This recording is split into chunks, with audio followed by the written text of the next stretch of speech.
Project 1615 started in the Beast of the East, October 2017, with hot tea and bacon sandwiches coming out to the guys on the streets. It started as a need to demonstrate the value and worth of all humanity. That's the foundation of our charity and everything that we do, and basically demonstrating to the people that are on the streets that they have value beyond their circumstances, obviously over that time we've lost a lot of people, and we've seen a lot of heartache, which is really one of the reasons we're starting here, because as most people will know that have had their eyes more open to rough sleeping lately following the funeral of George Murray here on the Market Square, which really caused a lot of people to start to really think about this and really become aware that there is humanity behind these blankets and that everybody has value and worth. Tell us about other rough sleepers that have passed. Yeah, absolutely. The first one that I got involved with here in Northampton was Chris Matthews. He used to always come down to the taxi rank here because his dad was a cabbie.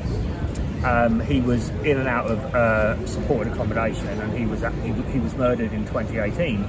Also across on the corner just over here was where Christians used to sit. Christians died on our streets. I believe he was 23. Yeah. He'd come here young. Occasionally you'd see the bubbly side of him, the nature, the very young nature of him, because he was very young. I think one of my favourite pictures I've got is one I took of Christian sleeping with a big teddy bear. That's how I remember. You know, he used to have that huge teddy bear, and he used to sleep with that huge teddy bear for a very long time. Then of course there was Pete. Everyone used to remember Pete used to sit on here, and he died during lockdown in hospital for liver failure. And then of course we had Sam Wright. She used to sit further up. Sam was just amazing. Sam had this real sense of justice.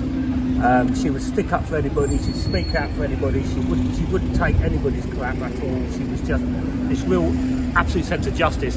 And the thing I used to love about Sam was you could have a conversation with her about how a space satellite works, or what goes into the components for the fuel of a rocket.